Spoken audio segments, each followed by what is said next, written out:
নমস্কার বন্ধুরা, আজকে কিন্তু একটা খুব ভালো টপিক নিয়ে আলোচনা করব। দেখুন, একটা জিনিস আপনাদেরকে বলে দিই যে বিটকয়েন কেন পড়ছে। অনেকেই জানতে চাইছেন স্যার বিটকয়েন কেন পড়ছে, একটা ভিডিও বানান।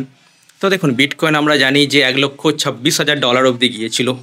সেই বিটকয়েন বর্তমানেতে প্রায় ওই 85-82 হাজার ডলারের কাছাকাছি ট্রেড করছে। মানে হায়ার লেভেল থেকে আমরা যদি দেখি এক মাসেতে 35% কিন্তু কারেকশান হয়েছে। আর এর পেছনে যে কারণগুলো আছে, সব থেকে বড় কারণ যেটা, সেটা আমি বলতে চাইছি। সেটা হচ্ছে ফেডের বৈঠক হতে চলেছে আমরা ডিসেম্বরের 10 তারিখে, আমরা সকলেই জানি। সেই বৈঠকেতে যেটা হচ্ছে যে রেড কাট কিন্তু ফেড করবে না, এরকমই কিন্তু দেশবাসীর একটা আশা, মানে আশা হচ্ছে যে রেড কাট হবে না। রেড কাট যদি না হয় তাহলে কিন্তু হাই রেড কাটে, মানে বেশি সুদেতে কিন্তু মানুষজন বিটকয়েন কিনতে চাইবে না। অ্যাকচুয়ালি রেড কাট যদি না হয় সেক্ষেত্রে বিটকয়েনের দামও কিন্তু বাড়বে না। এটা আমরা জাস্ট সিম্পল ভাষায় আপনাদেরকে বোঝানোর চেষ্টা করছি। তো মানুষ বিটকয়েন কিনতে চাইছে না, রেড কার্ড যদি না হয় সমস্যা দেখা দিতে পারে। তো মোটামুটি যে 90% মানুষ আশা করেছিল যে রেড কার্ড হবে, কিন্তু বর্তমানে সেই আশা অনেক কমতে কমতে কিন্তু 40% এসে ঠেকেছে যে রেড কার্ড হবে না। আর দ্বিতীয় জিনিস হচ্ছে কিসের জন্য পড়ছে, চীনের সাথে আমেরিকার সম্পর্ক। আমরা জানি অক্টোবরের মাসের মাঝামাঝি থেকে চীন আর আমেরিকার সম্পর্ক কিন্তু অনেকটাই খারাপ হয়েছে, এবং ট্রাম্প কিন্তু বলছে যে চীনের উপর ট্যারিফ কিন্তু আরও বাড়িয়ে দেওয়া যেতে পারে। তো যেই কারণে কিন্তু বিটকয়েনের প্রাইস আরও বেশি পড়ছে। আর থার্ড নাম্বার, আমরা জানি বিটকয়েনের যে ইটিএফ আছে, মানে এক্সচেঞ্জ ট্রেডেড ফান্ড, সেই এক্সচেঞ্জ ট্রেডেড ফান্ডেতে আমরা যেটা দেখতে পাচ্ছি যে 370 কোটি টাকার মতো সেল হয়েছে।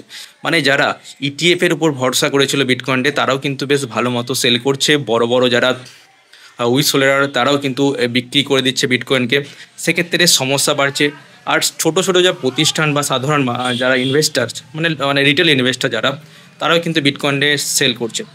আর একটা জিনিস আমরা দেখতে পাচ্ছি যে রিসেন্টলি আপনারা জানেন যে স্টেবল কয়েন যেগুলো আছে, যেমন ইউএসডিটি, ইউএসডিসি, এই কয়েনগুলো কিন্তু এতে কিন্তু লিকুইডিটি আসছে না। লিকুইডিটি না আসার কারণেতে বিটকয়েনের কিন্তু ফল হচ্ছে। তবে সব থেকে যেটা বড় কারণ বিটকয়েনের এই ফলের পেছনে, সেটা হচ্ছে রেড কাট। ঠিক আছে, ফেডের রেড কাট আমরা দেখব। যদি রেড কাট অবধি মার্কেট কি পড়তে থাকবে, মার্কেট কি আবার সেই নিজের যে লো আছে 72,000-73,000 লেভেলেতে ডলারেতে কি আসবে, সেটাই কিন্তু বড় প্রশ্ন। তবে হ্যাঁ, একটা কথা বলা যেতে পারে, বিটকয়েন কিন্তু সবসময় হায়ার লেভেল থেকে কারেকশন হয়।